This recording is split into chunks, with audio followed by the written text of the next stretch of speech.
Melanie and I are going to use microphones because we are both very quiet, soft-spoken people. And also, I just had this little memory I want to share quickly. I worked here as a barista 20 years ago, which is really crazy to think about. But I remember being here for events and like it would be so quiet, and then the ice maker would suddenly release a fresh batch of ice, and we would all go. So microphones are good, but if we are blasting you out at any point, let us know. Yeah, I'm not that used to microphones, so yeah. But thank you everyone for being here. You're doing great. Okay. So I thought we could just start with a really basic question. What was your introduction to short stories?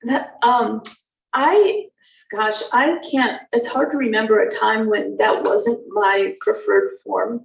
I think back in my day, as I like to say, now that I'm over 50, back in my day, they used to have short story contests in regional newspapers. I'm not sure if they still do that anymore, but it was for students. And when I was in 9th grade and again, as a senior in high school, I won a couple of them, which was, validation at that age, and helped me actually when I went to university. I was my freshman year there. I was allowed to attend a class with older students and graduate students that was a study of the short story, where I then learned about some of the greats. Of course, Flannery O'Connor, Eudora Welty, Alice Munro, Faulkner, etc. And then I had just a little bit of more early success in juvenilia, so to speak. I did publish a short story in a magazine you will remember, and any Gen X others might remember. It was Sassy magazine. It was sort of like the antidote to 17 magazine in the late 80s and early 90s. It was actually best known for being the first to have Kurt Cobain and Courtney Love on the cover before Rolling Stone ever did. So I would like to say, I published a story in Sassy, but it was right before Sassy folded, so for whatever that's worth. And then I didn't really, then I got into, it was in Asheville at that point, got into local journalism, and sort of didn't start writing short fiction again until 6 or 7 years ago, and then this came to me really quickly after that. I'm glad you mentioned getting into journalism, because that kind of leads into my next question. Sure. So Melanie and I actually met in the mid to late 90s, working at Earth Fair. Oh, that's right. That's I worked in the bakery. Right, that would be mid. She had a less gross job. Yeah. and then we realized that we lived on the same street. Right, yeah, right, we exactly. both lived on Montclair Avenue. So many coincidences. Right. And then after that, in early 2000, it must have been right about 2000. It was right as the millennium turned, I think. Yeah, I pitched a story to Mountain Xpress, and she was then the arts editor there, and was like, "We don't really take stories, but would you be interested in writing an article?" Which I still tell people that, Yeah. But yeah. So that's how we ended up working together. Exactly. And we worked together there for maybe 8 years. It was 8, close to a decade. So I think that, and really, I feel like everything I learned about arts journalism, started with working with Melanie. Well, but when I left, you brought it to a higher plane for sure, because it was then, I don't know. Asheville was changing. It was so much more to write about. Yeah. But anyway, I feel like it's not just me, that many people know you as an arts journalist and editor. And I'm wondering if it's difficult to move between that form of writing, which is a bit more formal and has some different rules. Like, for one, you never bury the lead in a story, or an article, whereas with a short story, you kind of do. Right. Yeah. So is it difficult to move between those forms of writing? And did your work as a journalist introduce you to some of the characters or places that found their way into the stories? I would say, for the longest time, I worried that writing so much in journalism, lifestyle journalism, would be a hindrance. Like, I don't even know if I can bury a lead anymore, and I'm afraid that I do that in my short stories too. But also, down to the simplest little things, like using an M dash, on Blackwater Press, which is the publisher of my book is international, and it was so there's offices in West Virginia and Scotland, and there's another editor based in Italy. And my book was typeset in Scotland, so they took away my M dashes, and that was, as a trained journalist, that was literally the only thing we struggled with. I'm like, oh, okay, but it's good to let go of some of those things. On the other hand, because I edit people's work all day long, I think that I know how to pare things down, and maybe that's why I prefer prefer a short form. And certainly the kinds of magazines that I've edited over the years, you know, features journalism, you've got this music, visual art, theater, culture of all kinds, local culture. Right, one of the magazines I edit right now is Home and Garden magazine. So learning about horticulture, interiors. I mean, I have a lot of surface knowledge about a lot of things, and I think those tend to pop up. Certainly, I know one of my first stories that I wrote, or you know, when I was at Express, was I did a story on women ballad singers, and Donna Ray Norton. You know, she was a teenager at the time, and her mother, the late Gina, her grandmother's great grandmother or great grandmother was Deli Norton, and Gina Ray was her mother. But and, you know, so I learned a lot about different scenes, you know, in micro scenes that way. So ballads come up in this book a lot too, and Yeah. you actually talk in the introduction about your fascination with murder ballads. Mm-hmm. So can you tell us a little bit more about how it informed parts of the collection? Sure. It's hard to pinpoint when I became fascinated with them. You know, I'm not a musician or singer myself by any stretch of the imagination.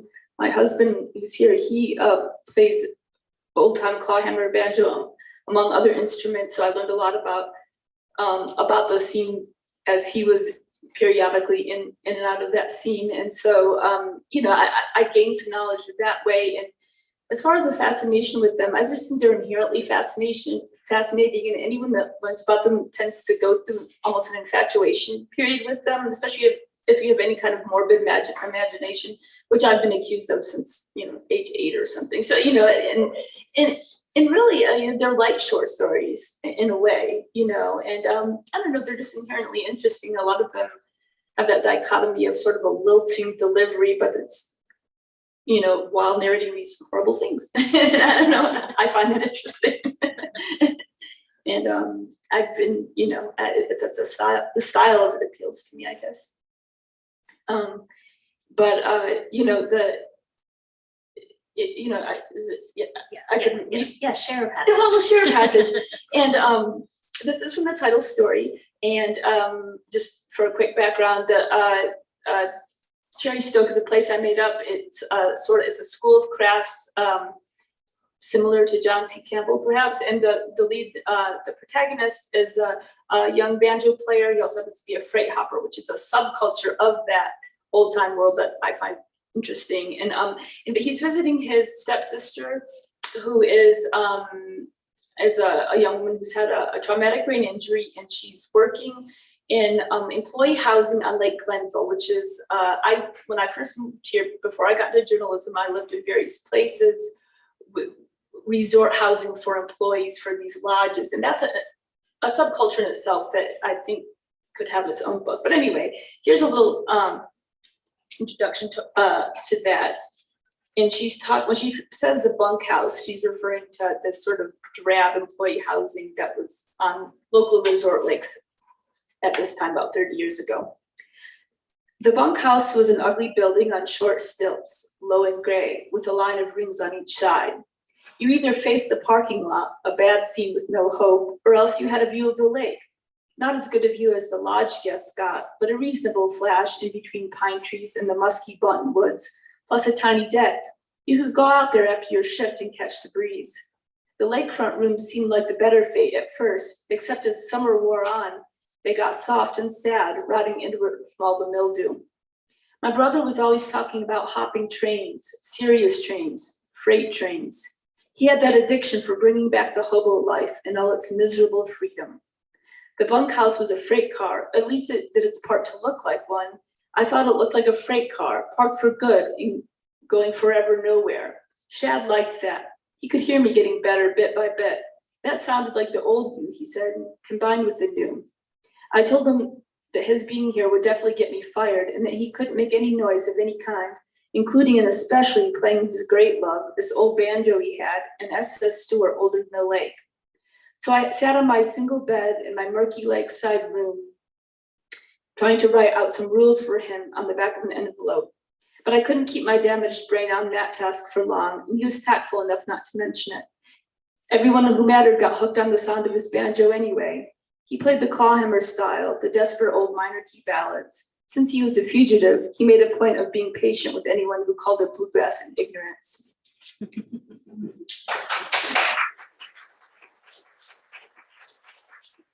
The two genres. Very, very serious mistake. So I love how the idea of ballads kind of weave their way throughout, but and we've talked about this a little bit, but I'm curious about how that title might also feel pigeonholing. It is, and I've had some reservations about it, just because when you have a book of short fiction, a collection of short fiction, unless they're connected short stories or a story cycle, but if they're very separate stories, as these all are written over a period of years and none of them are connected, then the tradition is naming a short story collection after one story. But if you do that, it seems to stand for the whole, and that's really not the case. This is the story that, for better or worse, was in the tiny infinitesimal world of literary fiction, was the most well known because it was in the Mississippi Review Prize issue. So it seemed good to name the collection after it. And then to my publisher in West Virginia is a musicologist, and that appealed to her. And also there's the tradition of Southern Appalachian fiction with ballad in the title. So it was sort of a slippery slope. Like there's that recognition, another ballad book, but how do we, none of this is historical fiction. So, that's a part of why I love the cover. It's by a Scottish artist, because it has Ellie Muldoon, it has a spooky Gothic sort of look that doesn't suggest what you might think of with ballad, I guess. Yeah, and it has a bit of an urban feel. That's what I meant to say, for sure, that it has old Victorian houses and lots of little animals on it. I have questions about that. Yeah, that's a whole, I can do a whole thing just on the animals in my book. So, but before we get to that, I wanted to talk a little bit about bringing humor to Appalachian fiction, which I think, sometimes can be rare when we think of, what Appalachian fiction is currently. It tends to be a little bit dark. It does, and I think that's very true. That I think there's a couple different tropes people think, and not just Appalachian fiction, but maybe regional fiction in general, or a certain type of regionalism. But it's either it's folksy and front porch, or it's make it a little more modern, and it's very very dark. There might be one thing when I submitted my book, I said there's no meth labs appear in this. Not, you get that kind of Appalachian noir where lots of underground, that you know what I'm talking about. And but no, it's so humor in the humor. I think that I've always maybe had a dry humor to my writing. One of my first professors at university, he told me to watch an arch tone in my. That was the arch, the way I said it in my writing. And this was a nonfiction class too, and I think that's a nice way of saying snarky. And but so I guess dry humor has always appealed to me. So it's not so much that I try to make it humorous, but that I just was writing about places because I've lived here most of my adult life, and most of the settings are local, and there's humor in it. So it all comes together like that. When I first started working with Melanie, she has this amazing ability to create titles that have a little bit of a twist. Like they're what you need to know, but yeah, there's kind of a pun in it. And I remember that I would turn in a story and you would always change the title. And the first time that a title went through, I was, Yes. Oh, yeah. I told the writer just this past year, I probably used 2% of I don't know, just have a thing about it. Oh, I love it. Love it. So one of the things in this book that I think is really universal is the diversity of characters and types of relationships, because you're writing about, you have male characters, female characters, older, younger, people who are, more urban, people who are more rural. I'm curious to know who was the hardest to write, and also if you can just talk a little bit about some of those different relationships between the characters. That's interesting. What in marketing, this book or trying to searching for motifs, the one thing, as hard as that we've tried to put, it's about this or this, I think what it mostly is about is relationships, because I don't think there's one story there's not any stories where someone's alone or interior, really. There's husband and wife, there's lots of sibling relationships. There's one story about an elderly woman and her grown child and his wife, and there's couple with lovers, and but for the hardest to write, honestly, I think the hardest characters for me to write are the ones that mean well.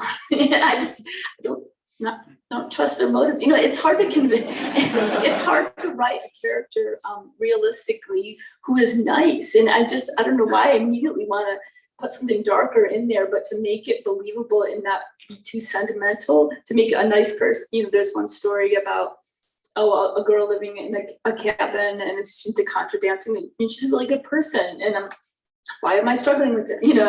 And two of the stories take and at the time this felt audacious to be doing it, because even in fiction you can change everything, but it feels like you're writing some version of yourself, past or present. But I really wanted to not do that, so I wrote from the point of view of young men. There's two different stories, and they're bad. They're really bad. They're bad people. They're not good.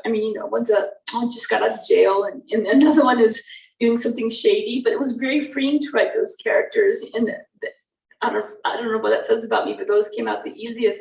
Maybe it was freeing to not be freighted with somebody that had anything to do with me, or who writing about my personal experience or borrowing from that. And like I said, there are lots of sibling relationships in the book. One of the stories that there's a lot going on in the story is it's called Bad Tooth Brandon. It was written way before that name became so loaded, but there are 4 characters named Brandon in this book, and this story, and this really started almost as an exercise in me thinking, my stories were getting so overpopulated, and it was almost an exercise, like, how do I use 4 characters with the same name but who are different? But then it became the central relationship is between 2 sisters who were living in a neighborhood sort of resembling Montfort. Now, I never mentioned any neighborhood by name, but and actually did live in Montfort with my twin sister in the early 90s, but the sisters in this story are quite a bit far apart in age. So this is sort of a description, just like the passage I picked is I just wanted to sort of illustrate what, that living downtown was like in that era. Christmas was 2 weeks away. We had to decide if we were going to figure out presents to send to our mother and all of our aunts, or else get the car we shared into the garage for transmission work. It was a Corolla, the oldest kind of Corolla, where the front grille looked like a face. My sister put on a pair of men's long underwear and men's socks, and then these ugly work boots she had, real boots with steel toes. She poured both our cups of coffee into a camping thermos that she handed to me. She found her keys under her white iron bed, and for the drama of it, she wrapped herself head to toe in her favorite quilt and drove me to work. Let's see if I can get you there without putting this beast into reverse, she said. When I first moved here, I had a Toyota Corona that did not go in reverse. She said, muffling inside her quilt robe, and in this way we reached downtown. She let the car go full skid, surrendering to the ice, looping around the one-way streets to avoid a tight spot. We whooped until the car shook, and she eased up next to the curb with a long crunch. Goodbye, little bit, she said, throwing me a kiss, and I got back out into the wavering cold. The hills visible between the buildings had that glow, rosy but ruined. It needed to be sunny for that, and also well below freezing, and also a day in December. It had to be this part of the world. In the future, I would see plenty of higher, sharper mountains, the jagged, snow-capped kind, in my own country and in other people's countries too. But I never ran into that particular tragic, glad light, the glow that could drive you to pray, even if no one had thought to raise you that way.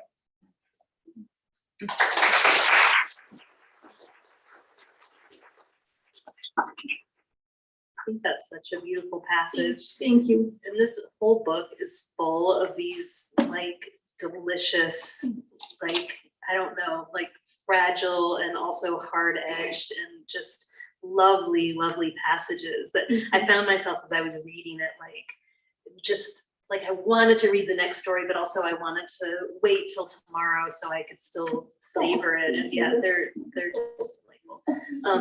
And now I'm gonna mess up our questions a little bit because I really want to jump ahead and talk about those who have lived in Asheville for a while might recognize some of the places, or at least they feel they do. Melanie, like she just said, doesn't name anything specifically that's Asheville, but if you've been here since the 90s or the early 2000s, you kind of feel that energy and feel Asheville as it was before it was more polished. And, you know, back when you walk around downtown and half of it was boarded up and Montford was crumbly and you could rent an apartment for $350 and we had malaprops, but we had malaprops and one bar, Gatsby's, where Walnut Bar, and then Barley's in '94, and then besides that, in one club, but you went to house parties to see music. And, yeah, I heard somebody whisper Bean Streets. Oh, Bean Streets,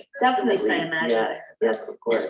Yes, still miss Bean Streets. Yeah, so it was like there was so much less, and yet it still had this really wonderful creative culture and this like strong sense of community and almost like we're doing this together somehow, like we've all decided to be here and make this happen. But I'm curious about what you think, like, why is it important to capture that era? Well, like you said, there was a certain rarefied atmosphere then, and I should also say though that sort of everyone thinks that about when they move here, or I mean, people have been lamenting newcomers since Thomas Wolfe in 1916. You know, the Look Homeward Angel is about all the people flocking here to take the TB cure. You know, so it's just a cycle that happens. But I would say 30 years ago when I first came here in '92, and I lived in different areas of Western North Carolina too. Cullowhee, I was in Cullowhee, Cherokee area for a while, and then here. And but you know, there was definitely grittier, but there was a sense of the arts culture was very tight knit, and there was a sense of it all melding together in different ways, different genres, and I don't know, it's a unified scene, and it was hard to get by, but easier to get by in the same way. I don't know, it's like we needed less,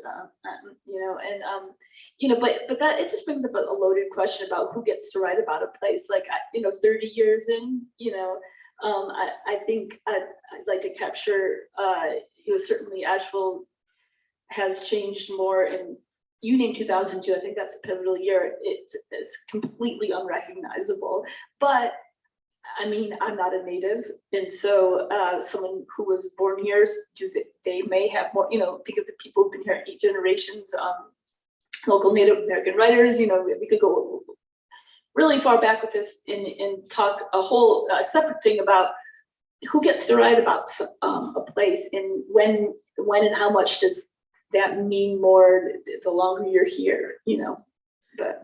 Yeah, Melanie and I recently had an interesting conversation about like native versus longevity, and I've run into some experiences recently working as a tour guide where there's a number of people in their 20s and even early 30s who were working on this tour who were native to Asheville and were born here. And if we were both giving the tour, would defer to them for local knowledge. And at some point I realized, even though I wasn't born here, I've lived here longer. And it's like, so who do we defer to then? And what is institutional knowledge to in a place like Asheville that continually reinvents itself every 5 minutes? Exactly. I mean, my son, you won't want me to point him out, but he's an Asheville native. He'll be 16 in 6 weeks. So he's an Asheville native and I'm not. So who knows more? And he's lived here all his life. He's raised here, and he's lived in the same house all his life, which I certainly hadn't at 16. I think I lived in 10 houses at least by that age 16. So exactly who can organically speak to a place? It's a subject for an essay, if not a whole book, I think. Yeah, for sure. I think this book does an interesting job too about exploring how Native culture here, I mean people who were born here, not indigenous, but what happens when that culture meets people moving in from the outside, and how there's both resistance and collaboration. Mm-hmm. And that seems to happen in a number of stories where we're seeing these outside influences impact the characters. Absolutely, and that was accidental, and I think it also maybe happened in some of the later stories I wrote for the book. Maybe I was thinking about it more then.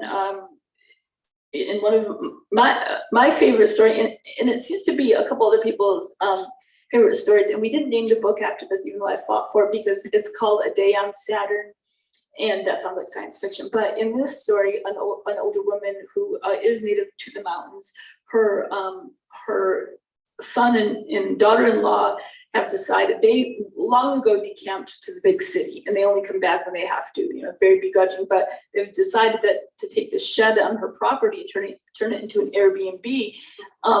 And thus ensues some interesting culture clash, because she's got people staying in there, arts, people she may not have a type of people she may not have encountered before, and also just this is a shed where she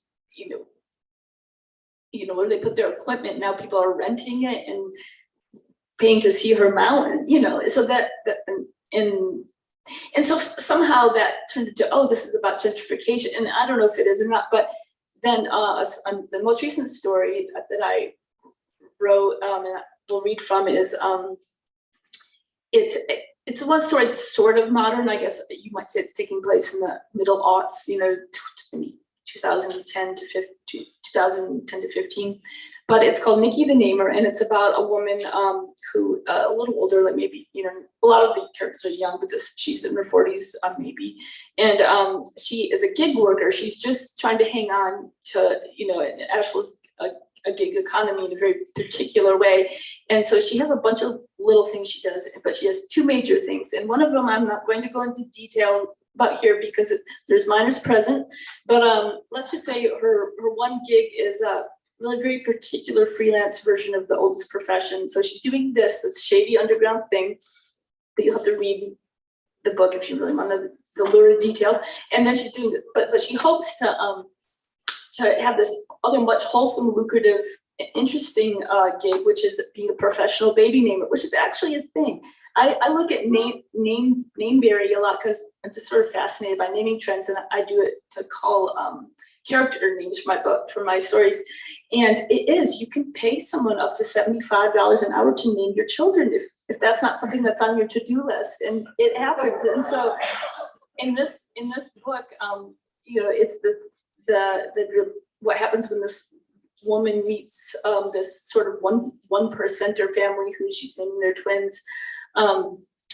But anyway, and so this is her, Nikki, ruminating about how this baby naming thing might actually be turning into something, and maybe she won't have to have an underground secret life anymore.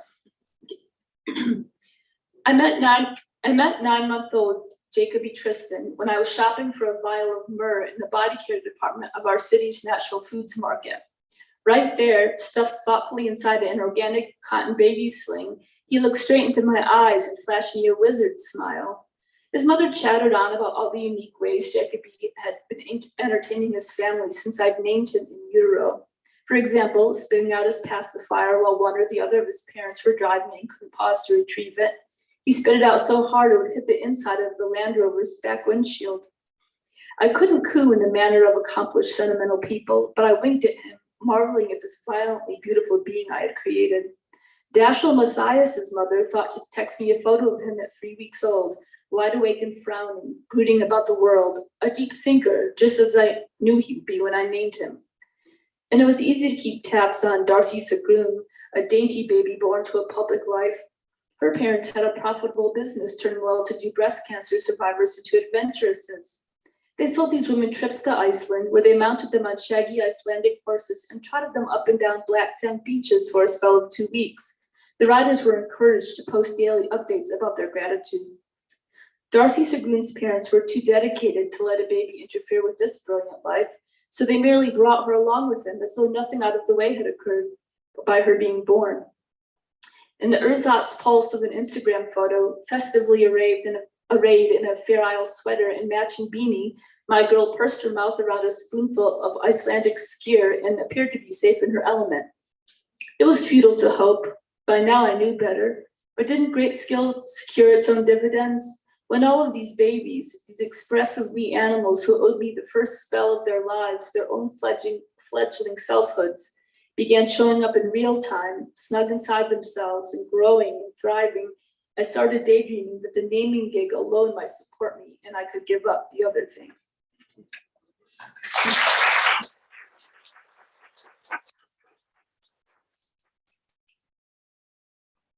So even though you kind of answered my next question with that passage, I think there's more to dig into.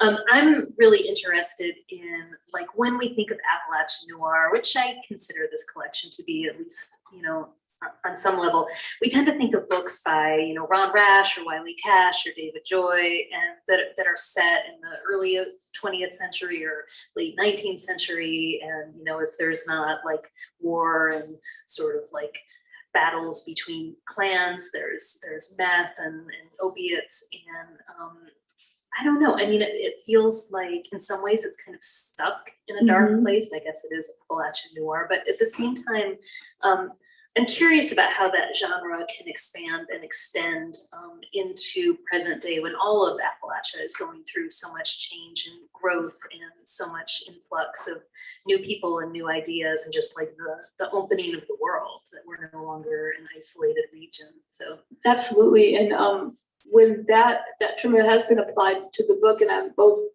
thrilled and horrified. Like, I like being, included in that, but then when I think how far it really departs from either one of those tropes, there's no history here.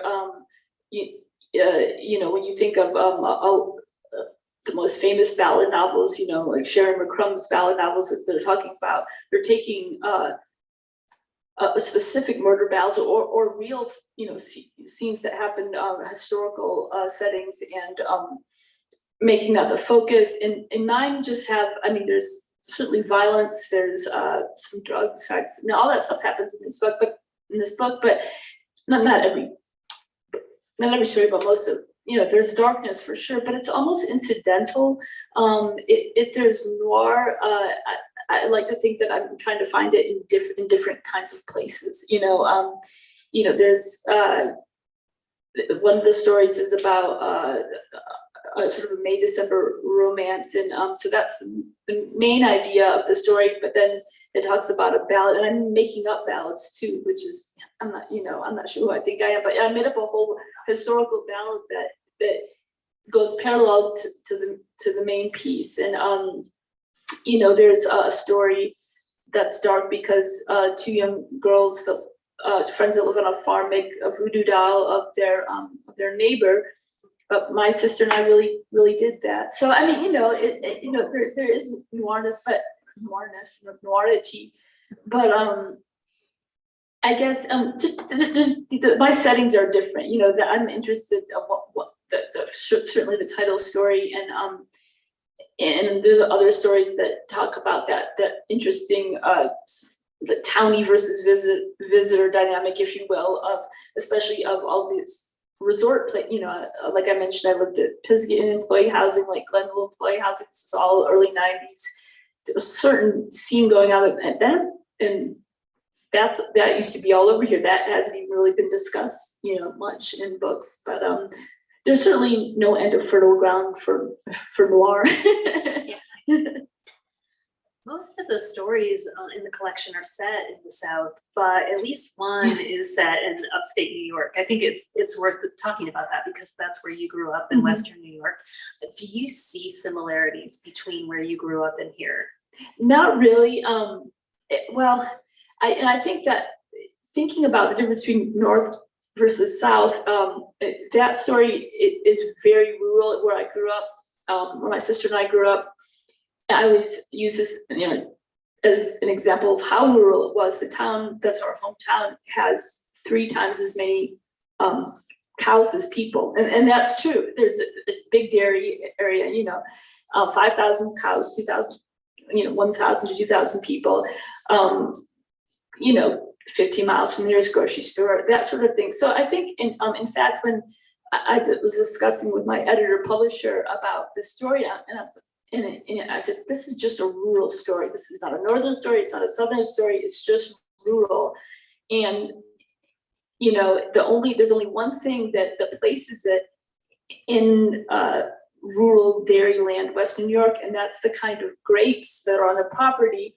Concord grapes. My parents used to grow some of those are the very sweet grape that used to be best known for being the main ingredient in the worst kind of rock gut liquor like Mad Dog, but I think it's coming to its own. But I told her that's the only thing that pins it on a map. And I said, let's just change it to muscadine because they taste exactly the same, they look the same, and it could be anywhere. But that brought up a larger, I think in the story I mentioned before, A Day on Saturn, that's about these young 30-something urban dwellers that sort of want to try to bring the mother into the 21st century by Airbnb or property.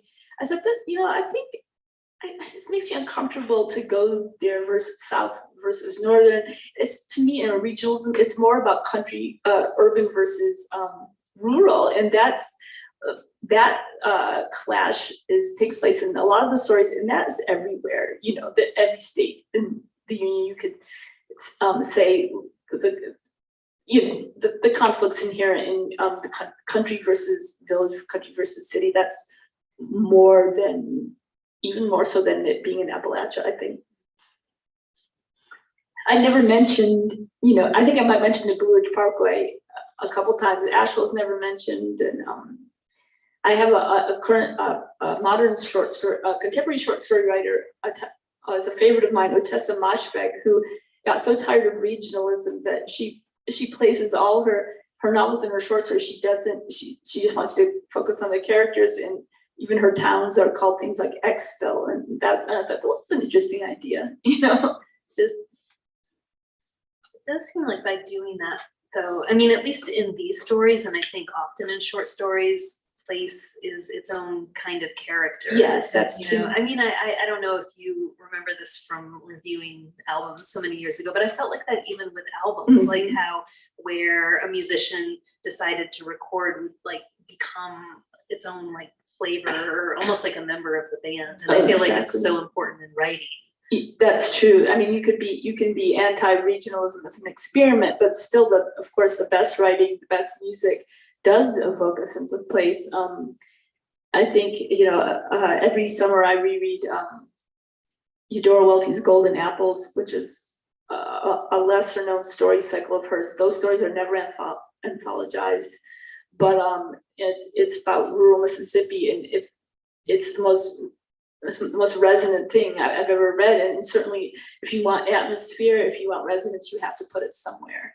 And whether that be on a mountain, on a lake, the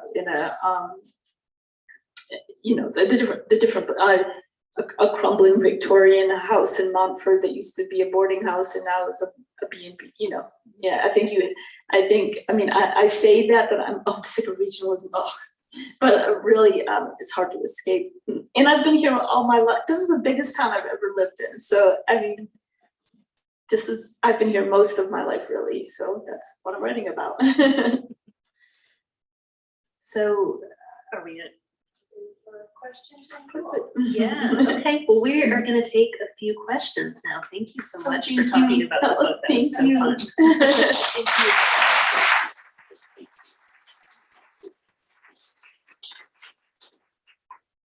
you. Do we have some audience questions? Virtual audience, I know you can hear me.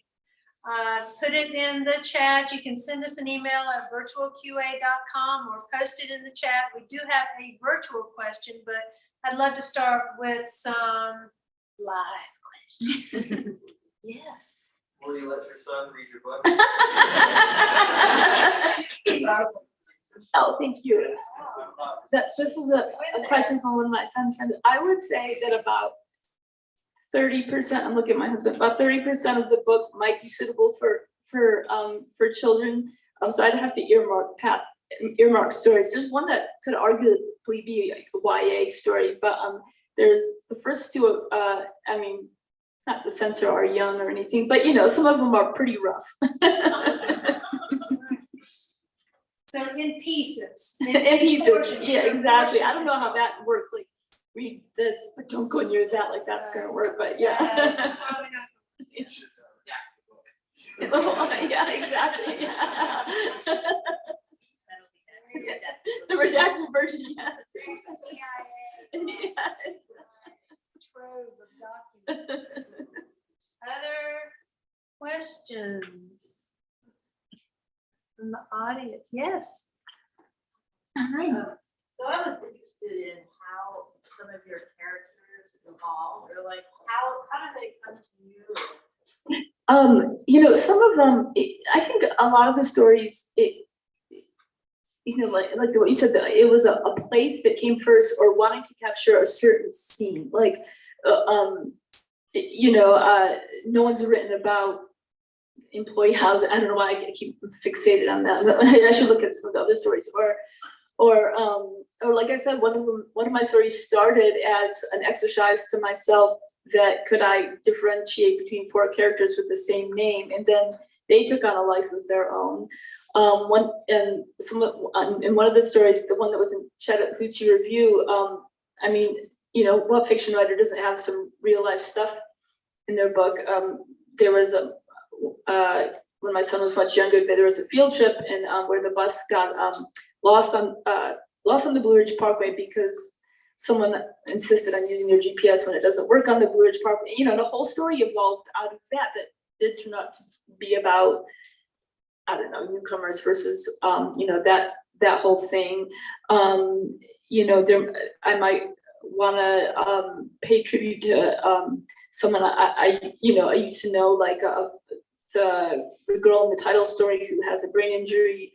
I have one of my oldest friends from youth that happened to her. Of course, she was 40 something when it happened and already had a family. This girl's young, but you know, just experiences that you have that turn into characters. And then with fiction, the great thing is you can change the names and all the identifying details, and you know, and somehow escape getting into trouble. But and I would say I could go story by story and say that each one came from a certain place or time. Question, do you think that the critique that you wrote in an harsh or snarky way had a tinge of sexism to it? Would somebody say that to, for example, David Sedaris? Too snarky. Oh, that's interesting. Well, it was a male professor, so maybe so. And and it was 1990, 1991. That's true. David, it's funny you should say David Sedaris, because I was gonna, if someone asked about influences, I was going to say that besides all the obvious, you know, short story writers, he's been a huge influence on me. I got to interview him in 2002, the pivotal year, and when he read here, you know, before it, and he sent me a postcard from Germany afterwards that, you know, I still have. And you're right, he's made a whole career on snark. So I think maybe it was at that time elderly professor looking at a rather childlike college student, wondering where that came from, and maybe there was a tinge of sexism to it. Hey, I can go home and think about that. Question from the virtual audience. with a comment. Okay. As a prelude. Okay. You inhabit your characters so completely and make it look effortless. Can you speak about how you bring them to life on the page? Your process, if you would be so kind. Oh, From Tom. oh, that's so nice. I don't know. They're all different. Some of the stories were harder to write than others. And some of them, and I hate to use this word, but some felt channeled. There were a couple that I wrote in a fury in an afternoon or two, and then edited a lot. But some of them felt the voice just came to me. The first story that was published separately out of this collection was published in Ireland, and in the Moth Magazine in out of County Cavan. And honestly, it did start with a story I had heard about possibly someone, a family member, but it was just a rumor. And then I kind of remember writing this story, and I was going to write it as an essay, but then the voice came to me, a voice of sort of humor and but of humor and sadness. And each one of them, I guess people say that your characters are parts of you, but honestly, sometimes the ones that don't feel like me at all are the ones that feel like someone from beyond or something wanted me to write. Like the ones from the point of view of someone who's been arrested for breaking and entering. I've never done that I know of, but that was a really easy story to write. I don't know. It's hard to say. Some of them I felt inhabited by them, and more so than others. And others were more of a struggle, I would say. So it's hard to say. I would have to take them. There's so many characters. I have a ridiculous amount of characters. So I mean, my stories are way overpopulated. So it would take a long time to go. Do you have a way or kind of a context in which you write, like a routine? Oh, I wish I could. Every time I read about either a contemporary person or a famous person that says, "Oh, he went to the every day 1,000 words," my heart just sinks, because no, I'm too busy. I edit 3 magazines. And I have a family. But even when I was less busy, I just still wasn't that person. I write in great waves with great droughts in between. So during COVID, we had a little basement office put in our house because I didn't have a dedicated writing space. I worked from home forever. I'm very privileged to work from home. But even so, before my office, I wrote one of the stories when in the car during an orthodontist trip. I wrote it. I used to go to the Arboretum and sneak up into their library. There's that library up there that you can use if they're not having anything. And I'm not, but most of them were written on my couch before I had an office. And only the last 2 were written when I had a dedicated space. So I don't. I'm very learned to tune a lot out and just do it. Audience, more questions? So we got one back there. Please. Which story is your favorite? I go back and forth between Day on Saturn, the one about the elderly lady, and has there's something about that, and I think the children could read that one. I don't know why, and she's probably honestly one of my nicest characters. That one, just the humor and that just flowed, and I was inspired to write that after a hike my son and husband and I took on Sam's Knob early fall when the goldenrod and what I found out was a wildflower called sunchoke, and it can start with something that's sunchoke, and then I love the story that takes place in early fall. The other one is the one that's not safe for children, and it's called Abdial's Revenge, and it's my most layered story. It's almost experimental. I made up a murder ballad that's kind of congruent to this romance between a young a Russian immigrant to this area who kind of grew up here and but still struggling with identity, and his much older lover who's been here eight generations. There are things happening. There's other things happening. There's petty crime on the mountain. It all kind of comes together, and it's the language is, and it's kind of but I don't know. I just found that one hard but freeing to write. I want that. I'm like, that's the one that could be a Netflix series, you know, because there's so much going on, kind of a short piece, you know. Hi. How long did it take to write the whole? Oh, that's a good question.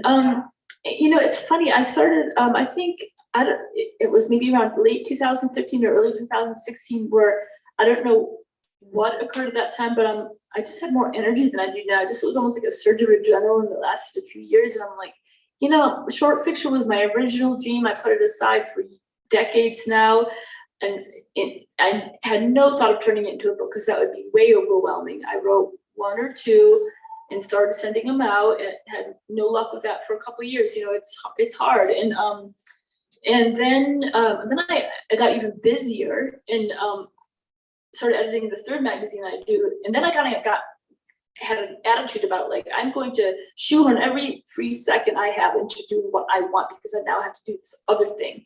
And then they just sort of came fast and furious. And then when one did get accepted in an international magazine, no less, that was such a great validation. Then I'm like, damn it, this is going to be a collection. And then I just started, and then they gave, but you know, I haven't written a piece of fiction in a year and a half. So I'm in the drought again.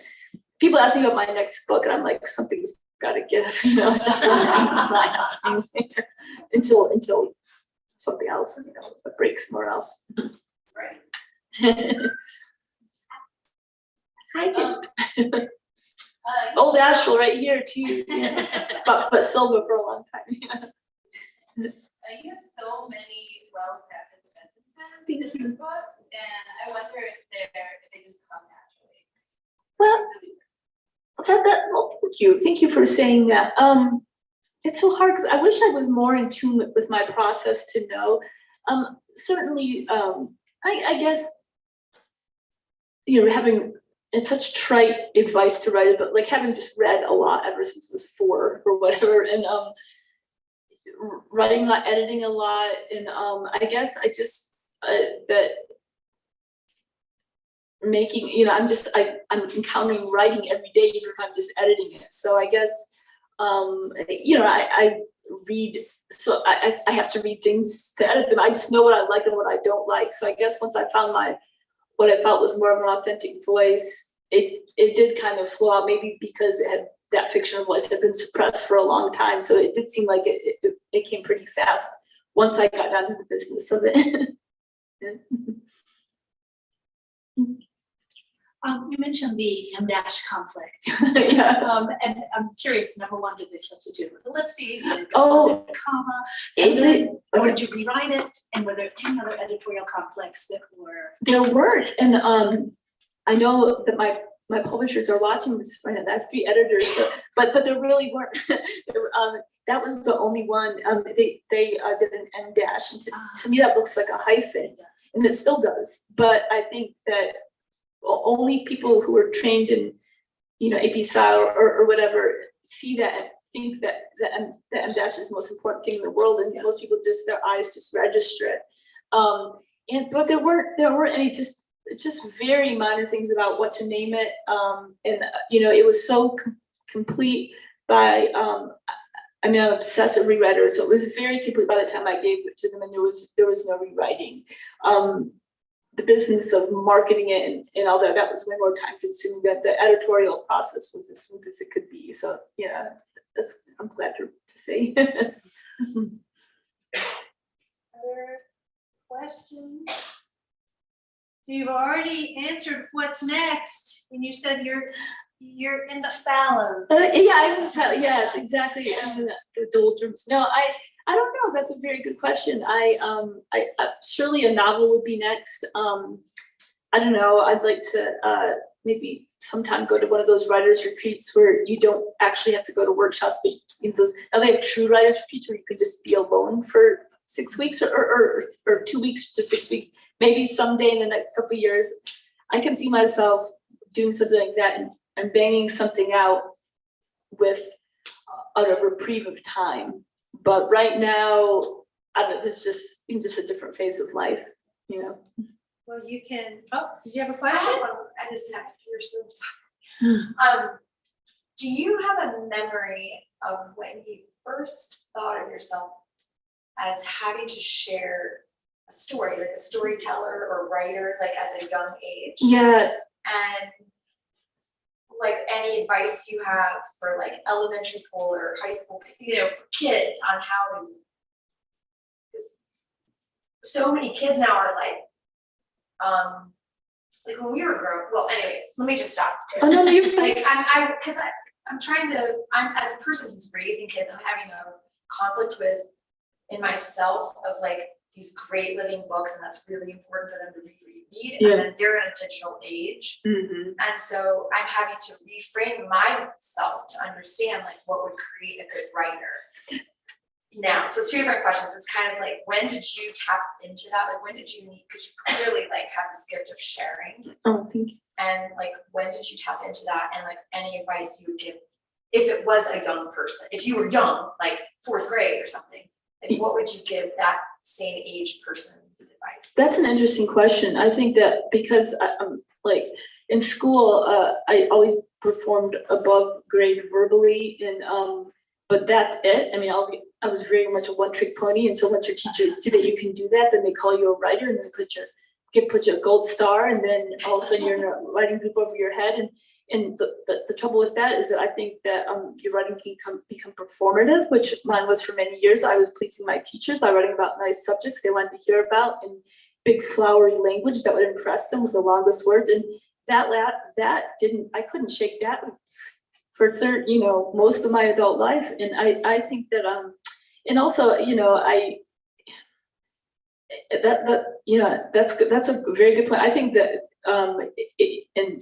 and even so, I mean, the influences back then were so much less. You had your teacher, you had the books and your peers, TV, but certainly if they're being bombarded by everything now, I think the hardest thing would be to find your own voice that's authentically you, not imitating anything, not performing for teachers or I mean, even in the concept of, I'm not sure if this is even a thing, and I'm dating myself, but like poetry slams which I guess are a good thing, but you're competing for a prize and to be the most shocking or, no, it's gotta be something that you're not performing. I guess it would be to spend a lot of time maybe in solitude and do a journaling or finding out what are your own, it's hard for sometimes to figure out what your own thoughts are and what's being worked on by expectations and influences from the outside. And I think that's probably a good starting place.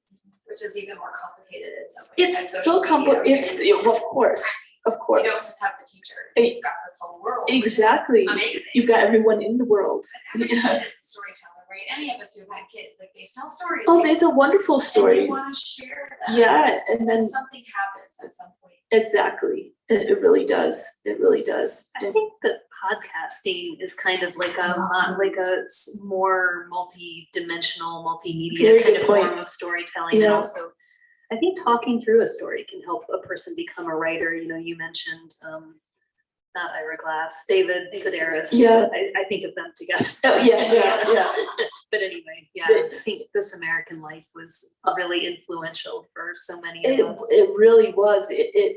And David Sedaris proved that the most mundane thing can be absolutely memorably hilarious. So you don't necessarily have to, have flown solo around the world by age 12 to write.